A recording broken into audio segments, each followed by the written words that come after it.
condición extrema de pH, de temperatura, de salinidad o una combinación de ellas, el organismo va a crecer óptimamente. A diferencia del extremo tolerante, el cual, como su apellido lo dice, tolera la condición extrema, pero no es la condición más adecuada para su crecimiento. Si lo sacamos de la condición extrema y lo colocamos en una condición más amigable, el extremo tolerante va a crecer óptimamente.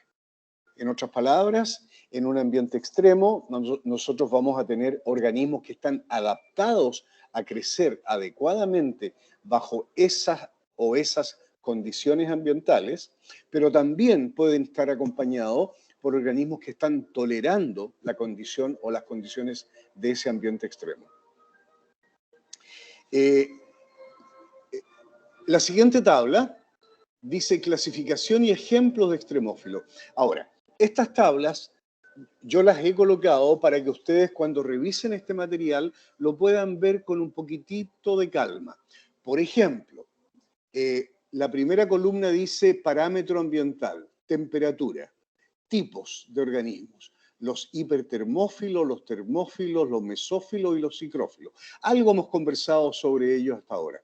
Aquí el autor de esta tabla coloca algunos rangos, dice por ejemplo, los hipertermófilos crecen a temperaturas superiores a 80 grados, en cambio un psicrófilo crece óptimamente a temperaturas por debajo de los 15 grados de temperatura. Y en la última columna aparecen algunos ejemplos, uno muy conocido como el Pyrolobus fumari, que tiene un crecimiento óptimo a 113 grados de temperatura. Si nosotros nos saltamos y elegimos otra condición o otro parámetro ambiental, el tema de desecación, a los organismos que son capaces de adaptarse a esa condición de desecación, también se les conoce como xerófilos. Son anhidrobiónticos, vamos a conversar sobre este proceso anhidrobióntico y hay ejemplos diferentes, organismos como las artemias, como los nemátodos, como microbios, hongos, líquenes, son capaces de sobrevivir en condiciones extremas de desecación. ¿Eso qué significa? Una baja o nula disponibilidad de agua líquida. En términos de pH, los alcalófilos y los acidófilos, pHs superiores a 9, pHs bajos, ejemplos Natrobacterium, Cyanodium, Ferroplasma, etc. Un último ejemplo, el tema salinidad, aquellos que sobreviven adecuadamente son organismos halófilos, pueden crecer a concentraciones que van entre 2 y 5 molar de cloruro de sodio. Existen las arqueas de la familia Halobacteriaceae y una microalga unicelular llamada Dunaliella, que a ver si alcanzamos a ver un poquitito de ella ahora. Ustedes pueden ver que es relativamente fácil leer la información de esta tabla y nos vamos a encontrar con otro tipo de tabla. Por ejemplo, la del extremo superior izquierdo habla de límite superior de temperatura para el crecimiento de varios grupos taxonómicos. ¿Cuáles grupos taxonómicos? Animales, plantas, eucariontes,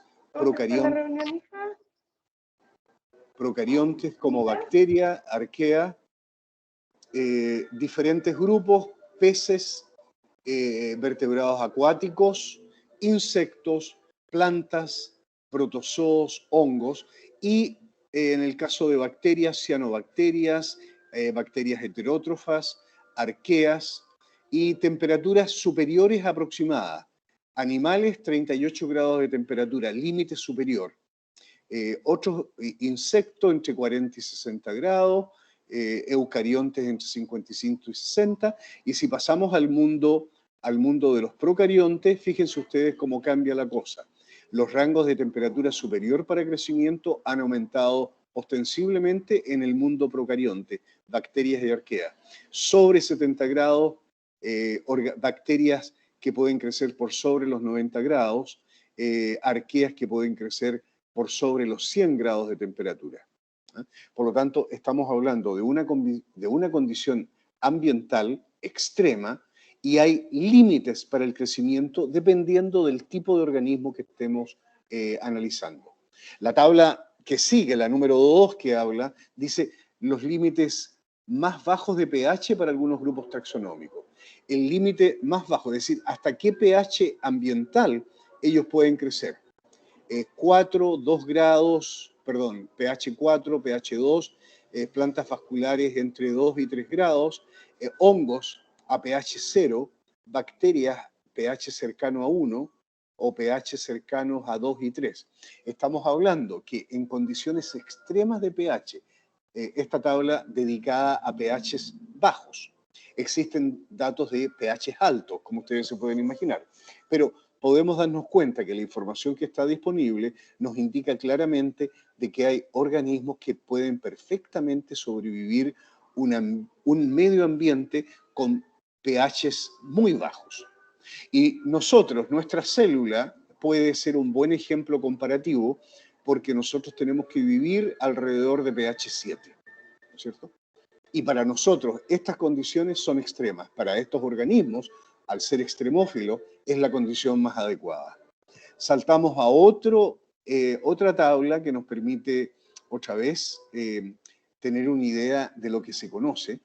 La condición de temperatura, pH, salinidad, presión, agua y radiación, condiciones extremas de 114 grados de temperatura o menos 20 grados de temperatura, chimeneas hidrotermales profundas en el océano, lagunas saladas antárticas, lagos alcalinos, eh, eh, aguas hidrotermales calientes y ácidas, donde podemos encontrar sulfolobus o tiobacillus, pH 1, donde hay ácido sulfúrico predominando como la fuente de bajo pH, salinidad en condiciones saturadas, lagos salinos, presencia de arqueas del mundo de las halobacterias, agua, estamos hablando de potencial disponibilidad de agua, actividad del agua inferior a 0,8, atmósfera superior, lagos salados, los sirups, ¿cómo le podemos traducir eso? Suspensiones ricas en azúcar. Nosotros podemos encontrar organismos creciendo en esas condiciones. Organismos que podemos encontrar nosotros que pueden sobrevivir las capas superiores de nuestra atmósfera. Ejemplo concreto, el Deinococcus radiodurans, un organismo muy resistente a las radiaciones ionizantes. Otro ejemplo de otro grupo de condiciones ambientales y ejemplos de organismos que son capaces de sostener récords. Organismos que crecen a 114 grados de temperatura, organismos que pueden crecer a altas presiones en el océano profundo, etc. Pasamos a una tablita en la cual me gustaría que también ustedes cuando revisen sus apuntes le presten un poquitito de atención. Fíjense, aquí tenemos un termómetro a la izquierda que nos muestra, voy a cambiar, ahí está, que nos muestra una especie de termómetro con temperaturas que van por debajo de los 0 grados a temperaturas cercanas a los 150 grados. Y lo que el autor de esta bonita diapo presenta es que, por ejemplo, por sobre los 110 grados de temperatura se han encontrado arqueas que sobreviven dependiendo de azufre disponible en el medio ambiente. O a una temperatura un poquitito más bajo, pero sobre 100 grados de temperatura, nosotros encontramos arqueas productoras de metano. Por debajo de los 100 grados encontramos una variedad de bacterias heterótrofas que son capaces de resistir temperaturas en 70, 80, 90 grados de temperatura, incluyendo cianobacterias y organismos bacterias que realizan fotosíntesis anoxigénica. Temperaturas un poco más bajo, entramos ya al mundo de los eucariontes, hongos, algas, protozoos que pueden sobrevivir con temperaturas alrededor de los 50 grados de temperatura. Un poquitito más abajo aparecen vegetales, plantas vasculares, insectos, y estamos hablando del grupo de los mesófilos, como se muestra en esta conexión de flechitas. Mesófilos, organismos que pueden crecer a temperaturas que nosotros consideramos, nosotros humanos, temperaturas razonables, no más de 50 grados de temperatura. Sí, encontramos un montón de organismos, pero no, este tipo de organismos no superan los límites de temperatura más allá de 50 grados. Por debajo de 0 grados nos encontramos con la sorpresa de que si el agua no se ha congelado a 0 grados, en esas aguas nosotros vamos a encontrar peces, hongos, algas, protozoos, bacterias, arqueas. Y también por temperaturas por debajo de 0 grados podemos encontrar mamíferos como este ratoncito del Himalaya. Otro esquema que nos muestra diferentes tipos de organismos ordenados en función de extremos de pH, a pH altos o a pH a pH alto a la derecha o pH bajos que van entre 0 y 4 de pH o organismos que crecen entre 10 y 11 de pH. Protistas, rotíferos, bacterias, la famosa espirulina, y pasamos a este otro lugar donde encontramos hongos, cianobacterias, arqueas. En consecuencia, nuestro planeta está lleno de organismos extremófilos, definitivamente, y la ciencia, la microbiología y disciplinas asociadas a la microbiología han permitido avanzar en el conocimiento de este mundo. Y todavía quedan muchas sorpresas por descubrir en esta área del conocimiento. Otra tabla en la cual vamos a encontrar información parecida a la anterior.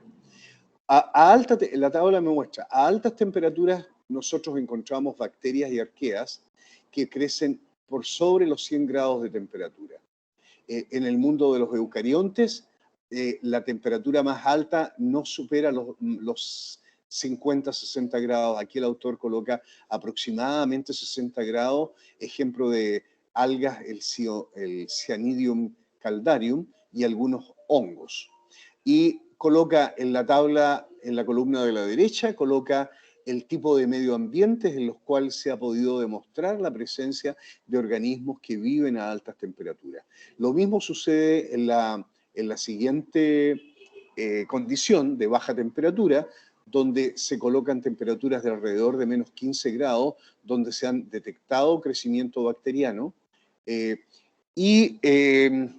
el caso de eucariontes también hay ejemplos de eucariontes que pueden estar presentes en temperaturas que van más por debajo de los 0 grados, como ven ustedes. ¿Y dónde encontramos estas condiciones? En aquellos lugares en los cuales el agua líquida no se ha congelado. Estamos hablando de temperatura por debajo de los 0 grados Celsius. Y donde se ha encontrado esa condición es consecuencia de la presencia de sal. Al haber sal disuelta, eso hace que el punto de congelamiento baje. Y se han encontrado en diversos lugares estos bolsillos de agua de mar con mucha sal, en la cual cuando se han tomado las muestras se ha encontrado presencia de vida. Vamos a ver probablemente más adelante un ejemplo muy interesante de un gran lago que hay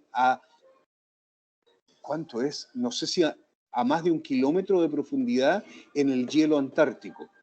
Imagínense, un gran lago sumergido en la costra de sal, en la gran crosta de sal del continente antártico. Tuvieron que hacer, ¿cómo se llaman? Perforaciones.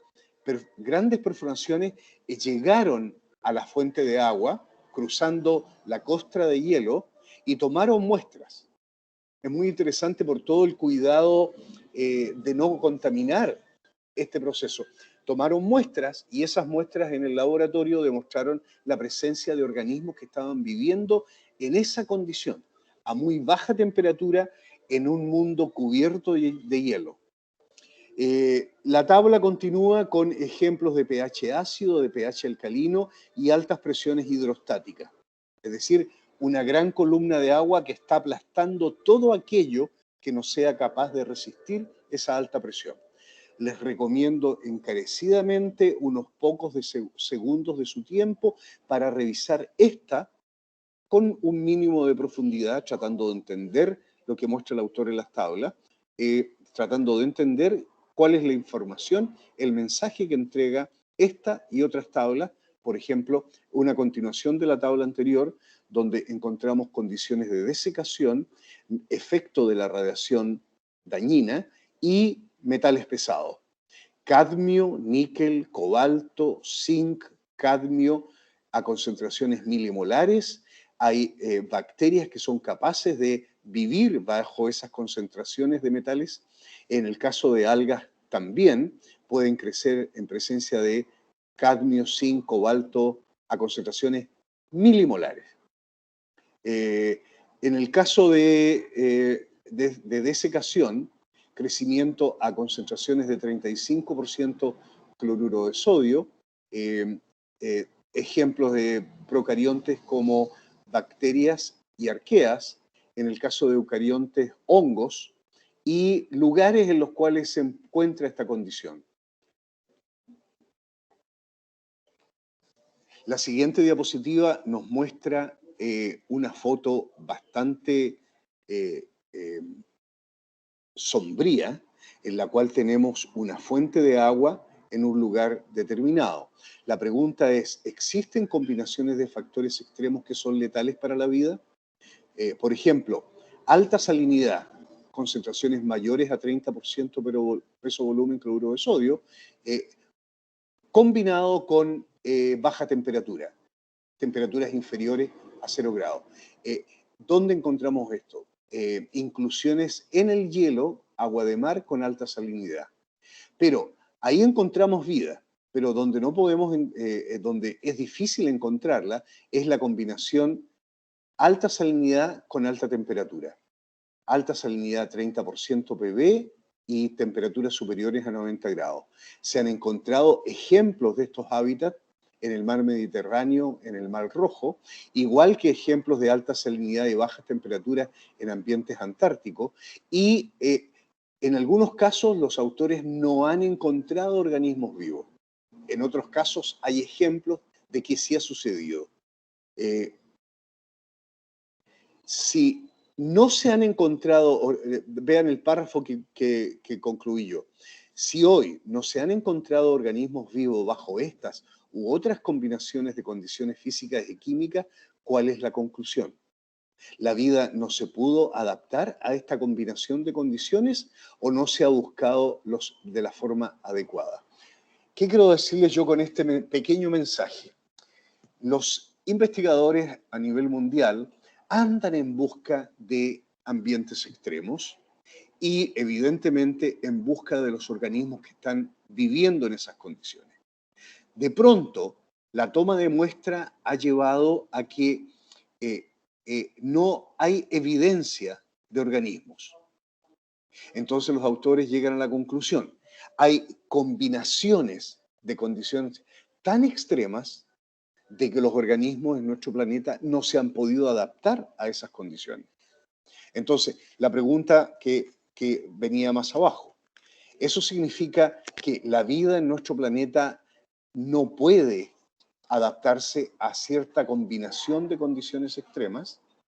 O, alternativamente, las experiencias que se han realizado y que son negativas no rechazan la posibilidad de que sí hayan organismos, pero los investigadores no han sido capaces, por las tecnologías disponibles, de encontrarlo, de encontrar señales de que sí hay vida bajo esa combinación de condiciones extremas. Es decir, frente a un resultado negativo, uno tiene que estar siempre atento a tratar de explicar la condición, el resultado negativo. Ausencia de vida perfectamente puede significar que en ese medio ambiente no hemos sido capaces de encontrar señales de vida. Preliminarmente uno dice, bajo estas condiciones, aparentemente no hay ningún organismo viviendo. Pero hay que seguir probando hasta que las diferentes estrategias experimentales confirmen que existen condiciones en las cuales no son aptas para la vida. Una de las preguntas que nos habíamos planteado desde el principio de nuestras reuniones es ¿para qué diablos nosotros estamos estudiando ambientes extremos y los microorganismos que viven en esas condiciones? Y tenemos respuestas. Y esas respuestas las habíamos comentado. Yo recuerdo haberles dicho, y se los voy a seguir diciendo, son temas recurrentes. Los tocamos en una clase y los vamos a volver a tocar en más de una más adelante, con algún aspecto distinto o con una contribución apropiada. Por ejemplo, si alguien quiere explicar por qué es importante estudiar los microorganismos que viven bajo condiciones de ambiente, hay aparentemente varias respuestas. Una de ellas, investigación básica. Conocer y explicar las bases genéticas y bioquímicas de la adaptación de la vida a las restricciones que imponen los ambientes extremos y la evolución de la vida en la Tierra. Un fraseo corto, preciso, que permite que cualquier persona puede no estar de acuerdo, pero entender por qué hay investigadores que les interesa la visión básica de la vida en ambientes extremos. La otra alternativa, astrobiología, contribuir a la búsqueda de respuestas sobre la posibilidad de que exista la vida fuera de nuestra biosfera, más allá de nuestro planeta. Si nosotros estudiamos ambientes extremos, sabemos que hay planetas en nuestro sistema solar y más allá que podrían tener condiciones muy parecidas a la Tierra, y de hecho ya se han encontrado muchos posibles, comillas, planetas Tierra bastante lejos de acá. Por lo tanto, la posibilidad de vida es un tema astrobiológico. Y es un tema astrobiológico también el estudio de los ambientes extremos en nuestro planeta. Y finalmente, investigación aplicada.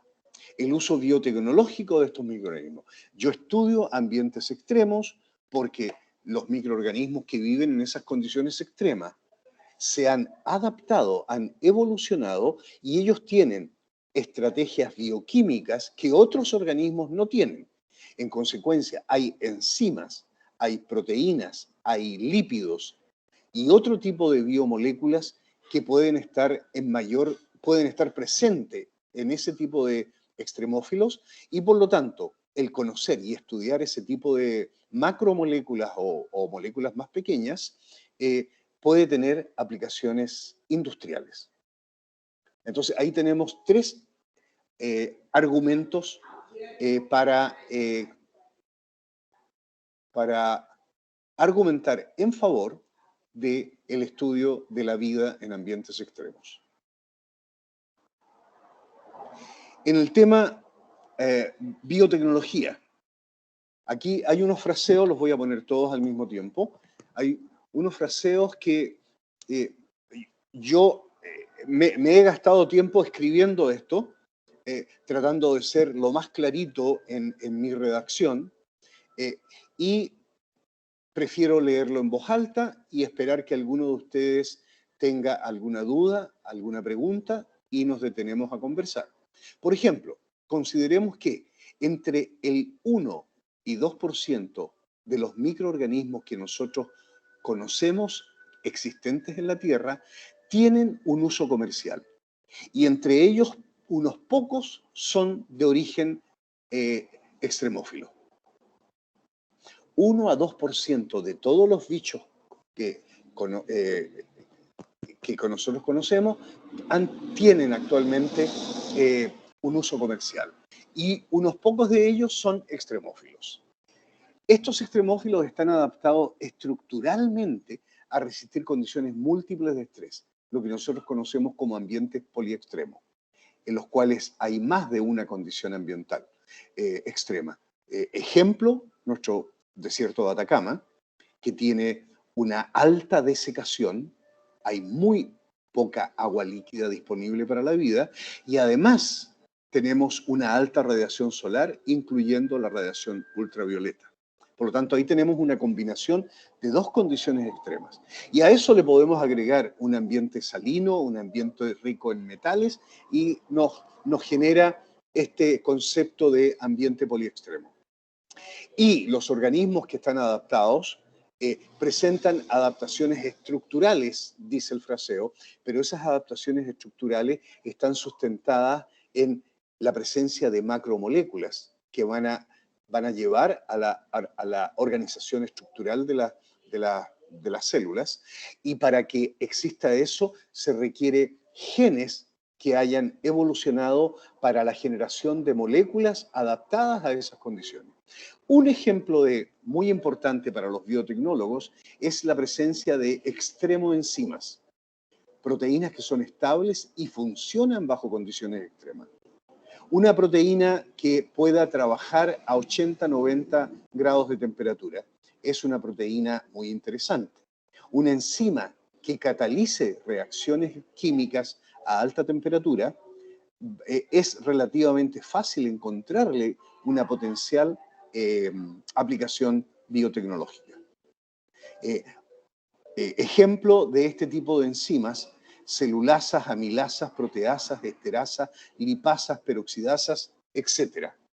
Entonces, cuando un bioquímico encuentra un extremófilo, una de las tantas tareas en manos es encontrar o estudiar, purificar y estudiar algún grupo de enzimas y caracterizar esas enzimas pensando en aplicaciones biotecnológicas. Por ejemplo, degradación de proteínas. Busquemos proteasas en esta bacteria que crece a 110 grados de temperatura o a 90 grados de temperatura, porque sus enzimas van a ser capaces de catalizar a esas altas temperaturas y luego viene todo un paso tecnológico para la aplicación en alguna actividad comercial. Tercer elemento o cuarto elemento allá abajo: a medida que más extremófilos son cultivados en el laboratorio, las aplicaciones biotecnológicas potenciales han aumentado. Recientemente, nuevos sistemas de cultivo, secuenciación de genomas ambientales, la metagenómica, y de genomas completos aquí me está tapando, a ver, ahí está, han proporcionado nuevas oportunidades para la exploración biotecnológica de los extremófilos. Ahí hay un mensaje encerrado en este último párrafo y que está marcado en amarillo. A medida que más extremófilos son cultivados en el laboratorio, mayor potencialidades biotecnológicas se presentan. ¿Por qué enfatizo ese punto? Porque no todos los extremófilos son factibles de ser cultivables en el laboratorio. Hemos conversado preliminarmente y en cursos anteriores hemos dicho que no todos los microorganismos que existen en nuestro planeta son cultivables. De hecho, al contrario, no más del 5% de lo que se conoce del mundo microbiano, nosotros lo podemos tener en el laboratorio dispuesto para ser estudiados. Nos queda más de un 90 y tanto por ciento de vida microbiana que nosotros sabemos que está aquí y que no hemos podido cultivar todavía. En consecuencia, una de las tareas de los microbiólogos, encerrando a todas las disciplinas accesorias, yo soy bioquímico, pero caigo dentro de la categoría de microbiólogo porque trabajo con organismos, con microorganismos. Entonces, mientras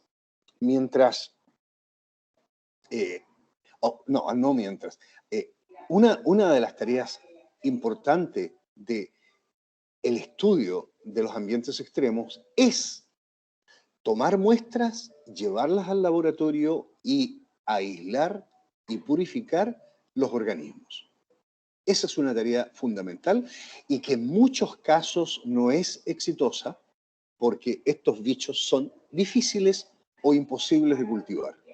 Vamos a tener la oportunidad de conversar sobre eso en algún momento, quizás al final de esta asignatura, cuando hablemos un poco de cómo nos acercamos experimentalmente con las manos a un ambiente extremo. Otra tabla en la cual nosotros vemos el uso industrial o biotecnológico de algunas biomoléculas provenientes de extremófilos. Por ejemplo, fíjense, aquí tenemos ejemplos de extremoenzimas. Alfamilasa, silanasa, otra alfamilasa, proteasas, DNA polimerasa y otras proteasas. Usos industriales, hidrólisis de almidón, blanqueamiento, limpieza de papel, prevención de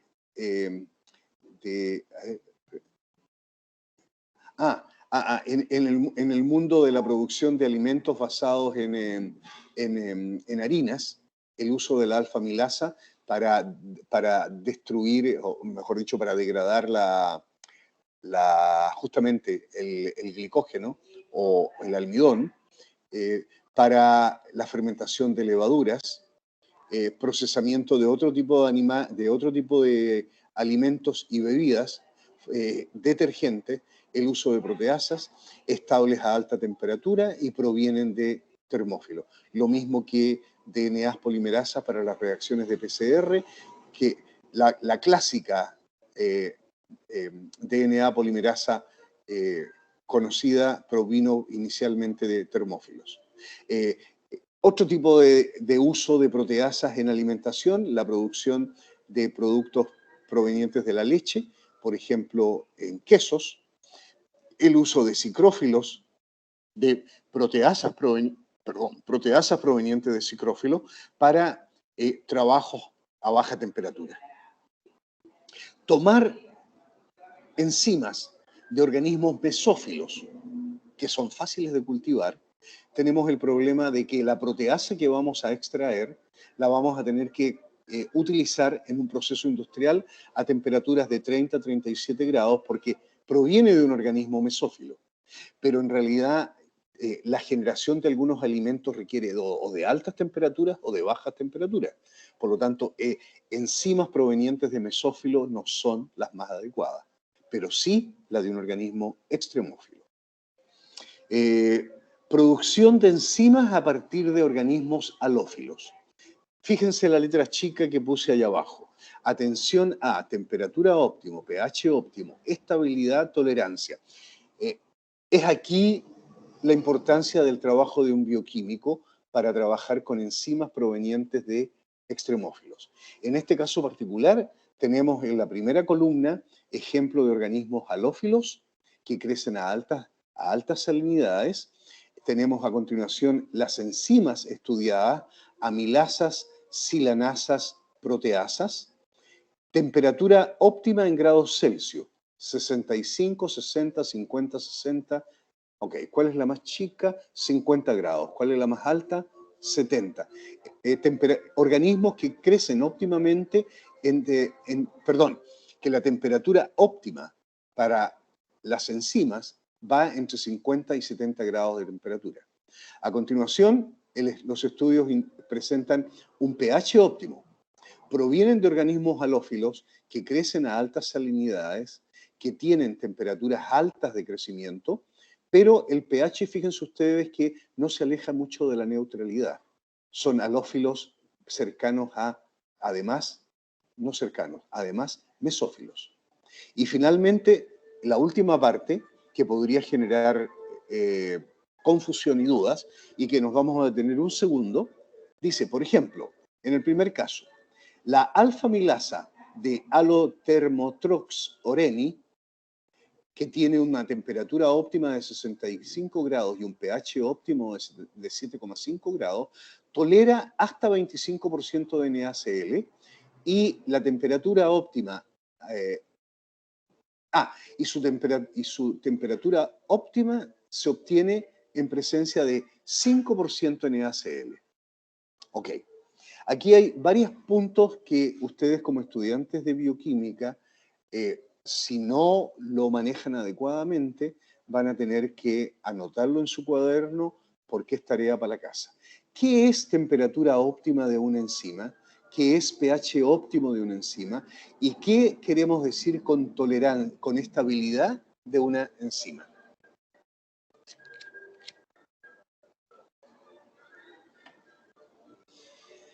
Hagamos otro intento.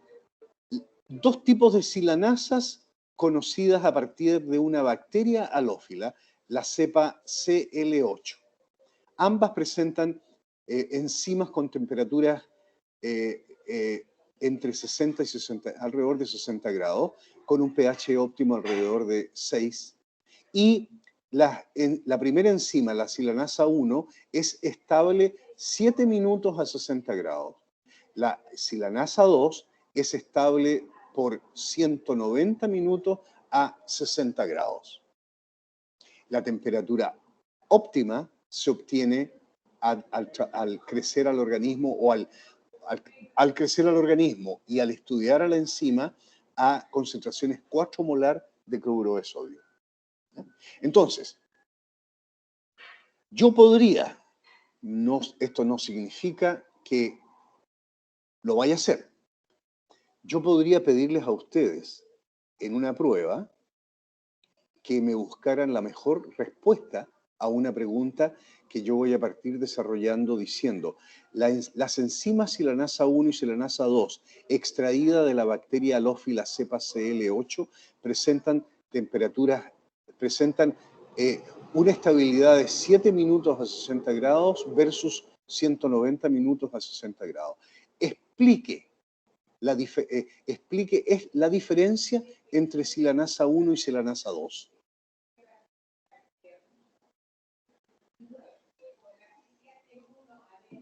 Esta es una pregunta aplicada, ¿se dan cuenta? Yo tendría que entender y especular, porque no le estoy dando, y la tabla tampoco nos está dando toda la información, pero ¿qué significa que silanasa 1 sea estable? Volvemos al término, estabilidad de una enzima.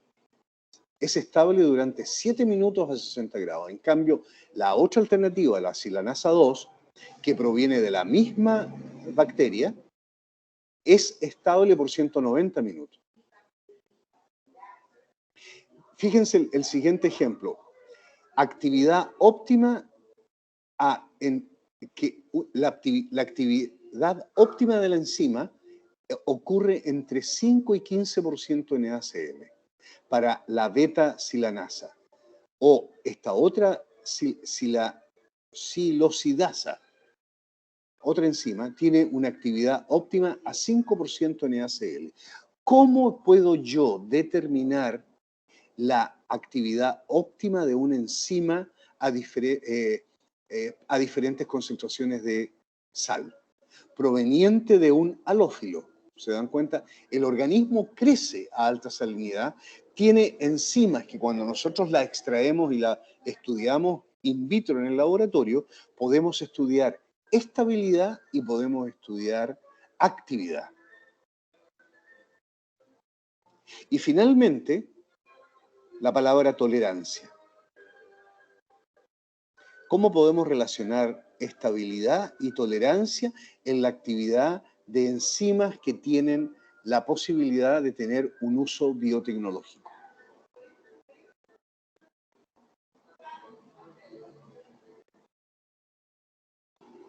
Avanzando un pasito más en este mundo de aplicaciones biotecnológicas de biomoléculas provenientes de extremófilos.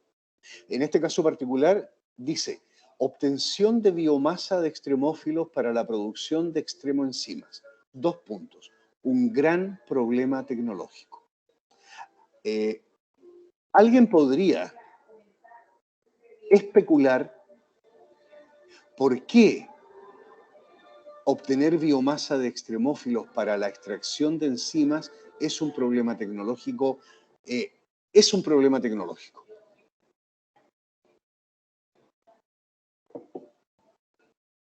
¿Ok? Alguien apriete su micrófono y presente su idea.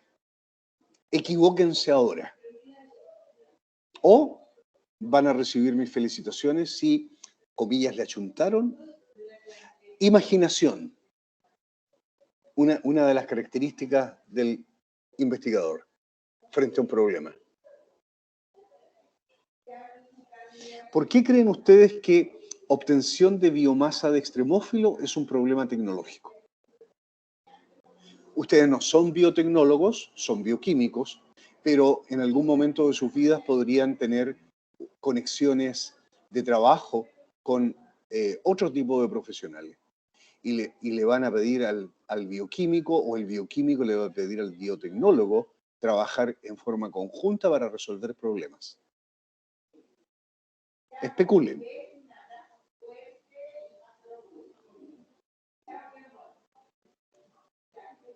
¿No quieren, parece? Está bien, está bien. Profe, Sí, dígame. ¿sería porque es difícil poder replicar ¿cómo se llama? Su medio extremo en el organismo del organismo? A ver, ese es problema cuando tú vienes con la muestra del medio, del medio, perdón, del ambiente extremo, ¿ah? La traes al laboratorio y quieres cultivarlo. Y en esta etapa se resolvió el problema. Los investigadores fueron capaces de aislar y purificar al extremófilo. Y el extremófilo evidentemente tiene enzimas. Queremos estudiar las enzimas. Por lo tanto, ya el problema de cultivarla está resuelto. Ya sabes cómo cultivarla. ¿Y para qué la quieres cultivar? Para la obtención de 1 gramo, 10 gramos, 1 kilo de biomasa de esa bacteria, por ejemplo, para tener el material para extraer la enzima. Entonces, obtención de biomasa. Tengo el medio de cultivo, sé cómo tengo que cultivarla. El extremófilo proviene de una condición extrema y yo para cultivarlo tengo que replicar esa condición extrema. ¿Te das cuenta? Yo no puedo tomar a un extremófilo que viene de un ambiente de 90 grados de temperatura y traerlo a mi laboratorio y cultivarlo a 25 grados, porque la cantidad de biomasa que yo voy a obtener es bajísima o simplemente el extremófilo no me va a crecer a esa baja temperatura. ¿Me seguiste la idea? Por favor. Sí, profesor.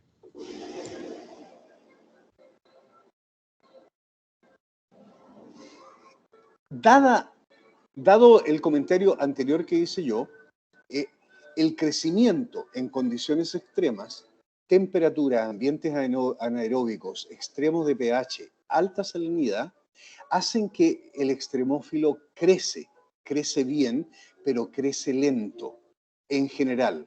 No es como una Escherichia coli que nosotros tenemos en el laboratorio y en 24 horas nosotros tenemos una gran cantidad de biomasa.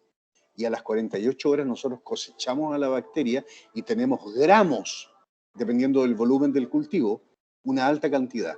Aquí nosotros, como tiene que crecer en condiciones extremas, el crecimiento es lento, pero crece. Ese es un problema. El otro problema súper complicado es justamente las condiciones en que tú lo vas a cultivar.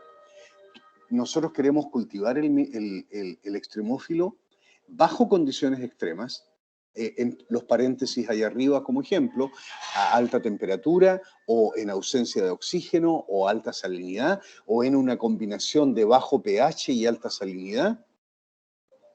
Y lo tenemos que hacer en equipos que permitan el cultivo, que son los fermentadores, los sistemas de cultivo. Sistemas de cultivo que en algunos casos son de metal, en otros casos son de vidrio, en otros son de plástico. Entonces, el efecto de las condiciones extremas sobre el equipamiento, sobre las mangueras, ¿ah? Hace que se produzcan daños y vamos a tener un serio costo comercial en la producción de biomasa. De allí ese problema tecnológico. ¿Cómo resuelvo yo de que los equipos que voy a usar para la producción de biomasa, que me van a crecer más lento de lo que yo esperaba, me van a producir daños en el equipo? Ahí tengo un problema. También, bajo condiciones extremas en la cual yo estoy cultivando el bichito, hay baja solubilidad de gases, inestabilidad de sustratos y de otros reactivos. Es decir, el medio de cultivo del cual yo estoy dependiendo para el crecimiento del organismo, bajo las condiciones extremas de alta salinidad o alta temperatura, hace que el tipo los gases que necesita el organismo. En algunos casos necesitan oxígeno porque son aeróbicos, en otros casos necesitan metano o azufre o cualquiera sea la fuente de energía que requiera el organismo para crecer. Vamos a tener el problema de que bajo esas condiciones los reactivos van a sufrir, los medios de cultivo, la glucosa y otros organismos y otras moléculas que vamos a estar ocupando no van a estar en las mejores condiciones. Todo eso se combina para decir que producción de biomasa a partir de extremófilos es un problema tecnológico. Y el que se meta en ese mundo va a tener que encontrar soluciones o comprar tecnologías que ya permitieron resolver el problema. Y de ahí viene el término patentes. Muchos de los investigadores que trabajan en este mundo resuelven problemas tecnológicos y ese problema tecnológico, antes de publicar nada, lo transforman en una patente. Entonces, si usted quiere cultivar un organismo a alta temperatura, a pH 4 y a una alta salinidad, usted lo tiene que hacer de esta manera, pero antes de que lo sepa, tiene que comprar la patente. Una vez que tú tienes publicada la patente, tú puedes publicar tu artículo. Frente a todo este tema, la gran pregunta, ¿cuál es la solución? ¿Se le ocurre a alguien cuál puede ser la solución? Es una pregunta dificilísima, imagínense. Gente trabajando por años sobre el tema y yo, suelto de cuerpo, les pido a ustedes que me lo resuelvan en 30 segundos. ¿Ah? Pero es una pregunta que vamos a resolver en esta u otras diapositivas y ténganlo en mente. Pero aquí lo importante, como siempre, es otra vez la imaginación. ¿A alguien se le ocurre alguna locura para decir cuál puede ser la solución para resolver un problema tecnológico como es la producción de biomasa de un organismo extremófilo?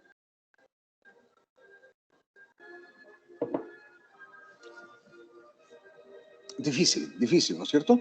A ver, ¿qué pasa si yo les adelanto la respuesta?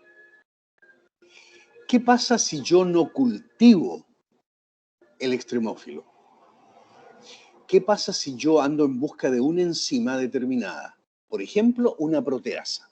Y yo sé que la proteasa está siendo producida por el extremófilo. ¿Qué tal si extraigo el DNA, rompo el DNA, obtengo ese pedazo de DNA que contiene el gen de la proteasa y tomo ese gen por ingeniería genética y se lo incorporo a una bacteria mesófila, a un no extremófilo? El organismo no extremófilo, sí, el proceso molecular es el adecuado, va a incorporar ese gen en su genoma y cuando la ponga a cultivar, esa bacteria va a producir esta proteína.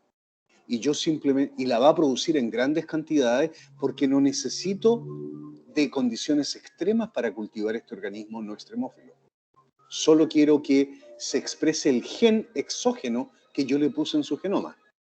Y si se expresa, va a producir en grandes cantidades la proteína y en las condiciones cómodas en la que vive, en la que se cultiva este organismo no extremófilo, voy a tener gran cantidad de biomasa y por lo tanto voy a extraer grandes cantidades de la proteína que a mí me interesa. Espero que me hayan entendido. Si no lo entendieron, obviamente es vuestra responsabilidad pedirme que vuelva a explicarlo. Pero aquí yo les he dado una solución en que mezcla el estudio de extremófilo, la producción biotecnológica de biomasa y de enzimas con la genética, con la biología molecular. Y, a ver, déjenme ver la hora. Ok, vamos a avanzar un poquitito más. Yo les había comentado hace un rato atrás que en el mundo microbiano, en nuestro planeta, es un número bajísimo el de microorganismos que son cultivables y mantenidos a nivel de laboratorio. No más del 5% de lo que conocemos en nuestro planeta son cultivables. Ahora bien, esta es un gráfico en el que se indica en la ordenada número de diferentes tipos de filo. Fíjense, para recordarles, especie, género, familia, orden, clase, filo, dentro de esta organización taxonómica. Y tenemos aquí publicaciones a lo largo de varias décadas. ¿Qué es lo que vemos nosotros? Que en el mundo bacteriano, en el dominio bacteria, el número de organismos que han sido aislados y cultivados ha ido creciendo en el tiempo. Desde mediados, los datos son de mediados de la década del 80 hasta hasta hace unos pocos años atrás. Definitivamente, fíjense ustedes que en el mundo bacteriano ha sido más exitosa el aislamiento de organismos cultivables. Pero en el mundo de las arqueas, del dominio arquea, el crecimiento, el avance ha sido mucho más lento. Es decir, bacterias extremófilas han estado apareciendo continuamente como cultivables en la literatura científica. Y muchos pasos por detrás va aquellos investigadores que trabajan con ejemplares del mundo del dominio de las arqueas, en las cuales sí ha ido aumentando el número de organismos cultivables, pero a una velocidad mucho, mucho más lenta. Ahora, les puedo comentar de que nosotros hemos tenido la posibilidad de contribuir al aislamiento de una arquea que hasta hace años atrás se sabía que estaba, pero no era cultivable, y vamos a tener la oportunidad de conversar sobre eso. Porque es un ejemplo muy cercano a la asignatura y al laboratorio de bioquímica de nuestra universidad.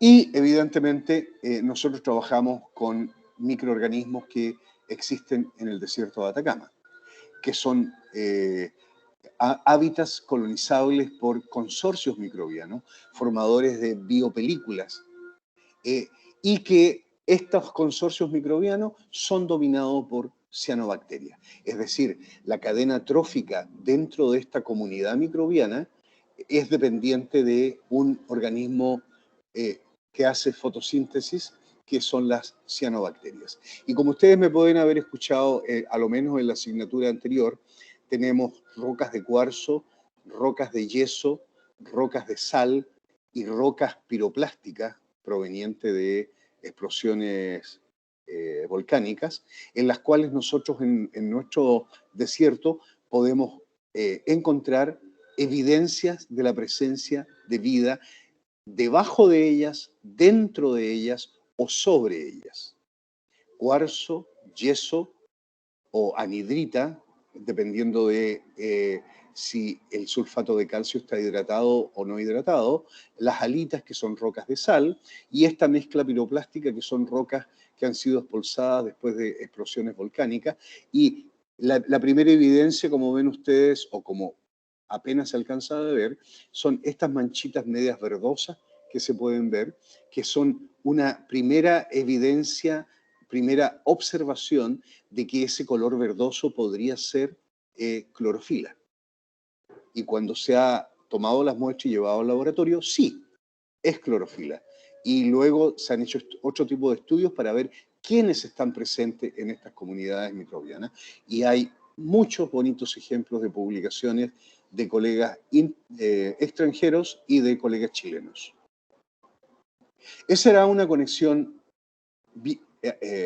biotecnológica.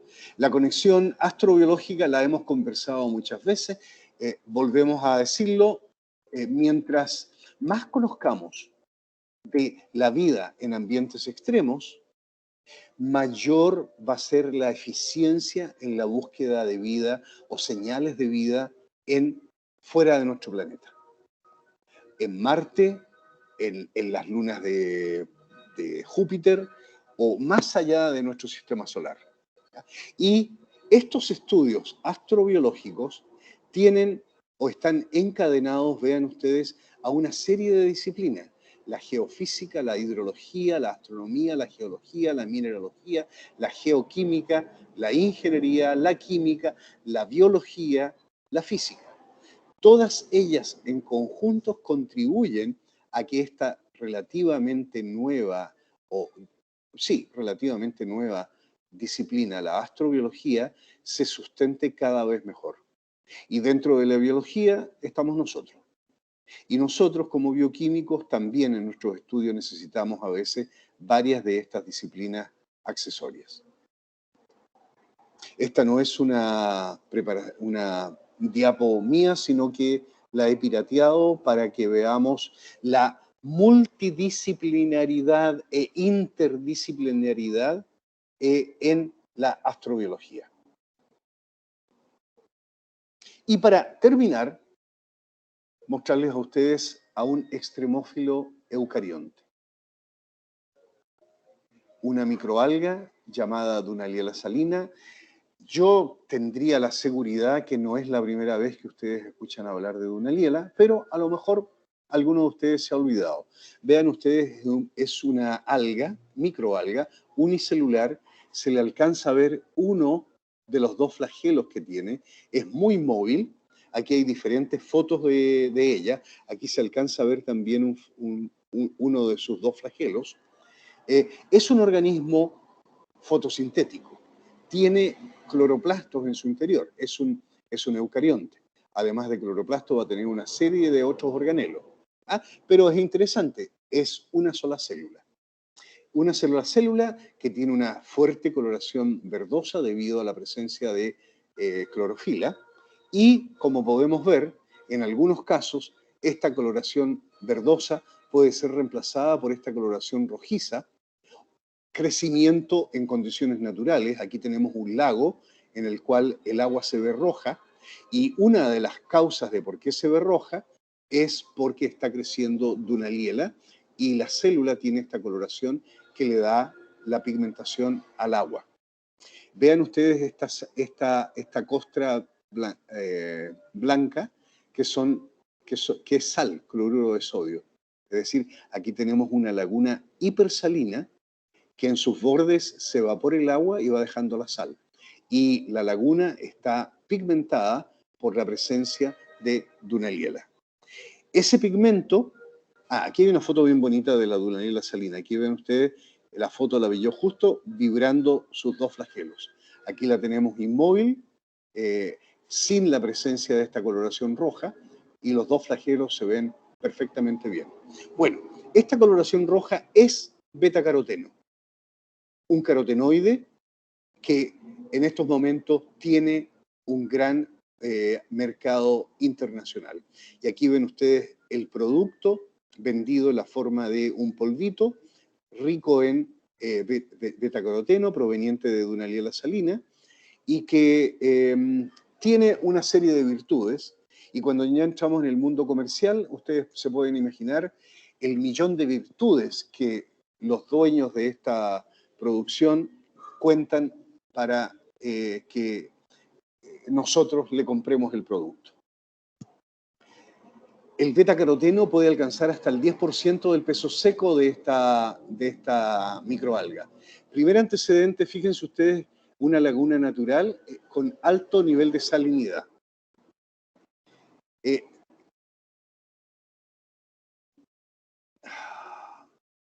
Los suplementos alimenticios que dicen que tienen betacaroteno es debido a la presencia de all-trans betacaroteno.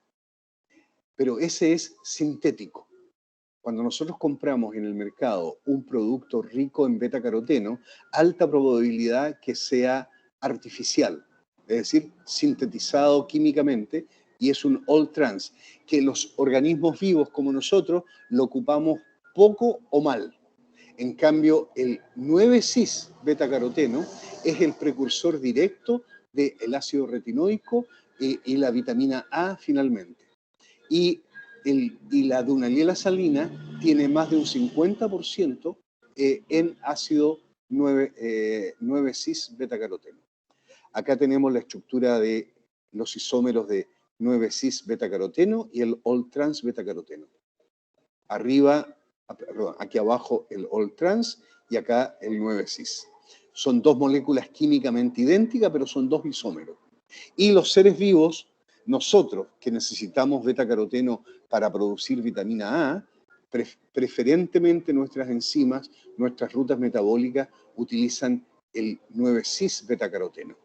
Las margarinas con un rico color naranja amarillento tienen all-trans beta-caroteno y esta es una de las razones por las cuales no deberíamos consumir margarina. Desde el punto de vista bioquímico, la generación, la ruta metabólica de los carotenoides es altamente compleja. Recuerden ustedes que el beta-caroteno, aquí está en posición beta-caroteno, es una molécula de 40 átomos de carbono. Si nosotros contamos cada una de estas puntitas, vamos a contar 40 átomos de carbono. Es una gran molécula, dobles enlaces, ¿cómo se llama esto? Conjugados, un sistema de dobles enlaces conjugados, que hacen de esta molécula una gran atrapadora de fotones de luz visible para ser usado en el proceso fotosintético y también captadora de fotones de alta energía como los fotones de luz ultravioleta. Por lo tanto, beta-caroteno además nos ayuda como un agente antioxidante. La biosíntesis, como les decía, es muy complicada y a partir de licopeno, que es el precursor de 40 átomos de carbono, sale una familia de moléculas, alfa-caroteno, luteína, que pueden haber escuchado hablar de ella también, o para esta otra rama, beta-caroteno, zeaxantina, violaxantina, neoxantina. Cada una de estas moléculas de carotenoides tiene uso comercial en alimentación humana y en alimentación de animales, peces, para el consumo humano y animal, porque le van a dar una coloración atractiva a la vista y además un contenido en carotenoides, adecuado desde el punto de vista nutricional. ¿Y qué es lo que tenemos acá nosotros? Tenemos un organismo que es capaz de crecer a altas intensidades de luz, en ausencia de nitrato y bajo alta salinidad. Es decir, una combinación de condiciones extremas que hacen que la Dunaliella, que está de color verde, se ponga de color rojo. Es decir, active todo un sistema de biosíntesis de carotenoides cuando la estamos cultivando a alta intensidad de luz, le bajamos los niveles de nitrato y le aumentamos la salinidad. Se dispara la ruta metabólica de beta-caroteno y el organismo es capaz de concentrar en su interior grandes cantidades de beta-caroteno que quedan atrapados en unos glóbulos lipídicos a nivel del aparato fotosintético dentro de los cloroplastos. Cuando el nitrato está ausente, el organismo está fijando CO2 por fotosíntesis, pero es un exceso de fijación de CO2, por lo tanto, para que no haya un desequilibrio metabólico debido a que le falta nitrato, desvía el carbono fijado hacia la síntesis de carotenoides. Y finalmente, alta concentración de beta-caroteno se obtiene cuando el organismo se encuentra en condiciones 18 a 22% cloruro de sodio. Lean lean atentamente la letra chica de todas estas diapositivas porque hay información muy importante. Si no la entienden, la podemos conversar cuando ustedes lo necesiten. Aplicaciones de los isómeros de beta-caroteno extraídos de Dunaliella salida. Léanlo y vean ustedes cuáles son algunos de los puntos que se ocupan. 9-cis como un agente colorante en alimentación. En el all-trans, fuente de vitamina A para animales. 9-cis y all-trans, metabolismo para la producción de retinol y otro tipo de moléculas, protección hepatotóxica, hepática, beneficios para una serie de enfermedades.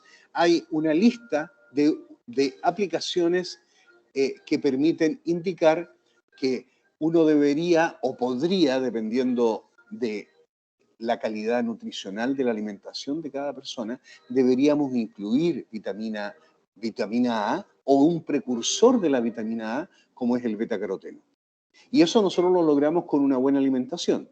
Y para personas con mala alimentación existen las famosas pastillitas, las píldoras de vitamina A, B, C, D, E, etcétera, que una persona que sabe que se está alimentando mal y después de una visita al médico probablemente le va a recetar un golpe vitamínico y entre ellos va a estar la vitamina A porque la persona está comiendo pocas verduras y por lo tanto no está recibiendo mucho betacaroteno.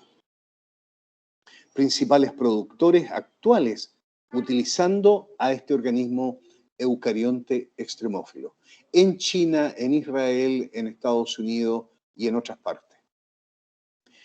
Un ejemplo de muchos artículos dedicados a la explotación de Dunaliella para la producción de betacaroteno. Cultivos abiertos, cultivos cerrados, volúmenes aproximados en litros, 10 elevado a 9 litros, 1000 litros, 10.000 litros, en Australia, en México, en Chile, en Vietnam, en Australia, en Israel. Vean ustedes las aventuras para la producción de betacaroteno a partir de un extremófilo. ¿Y quién dice eso? Aquí hay algunas de las publicaciones en las cuales el autor de este artículo, publicado el año 2007, lo utilizó para preparar esta tabla. Sistemas de cultivo a escala comercial actualmente en uso para la producción de biomasa de Dunaliella para luego extraer el betacaroteno. Contenido de carotenoides en diferentes microalgas, la Dunaliella salina, el Hematococcus, la Murielopsis, etc. Tipo de carotenoide, betacaroteno, astaxantina, luteínas. ¿Se acuerdan ustedes? Diferentes tipos de carotenoides con usos comerciales. Contenido, 10% del peso del organismo, 8%, 1%, 0,5%, 5%. ¿Quién lo dice? Artículos publicados en la década, ya hace bastante tiempo ya. Y con esto terminamos la sesión de hoy. Voy a detener la grabación.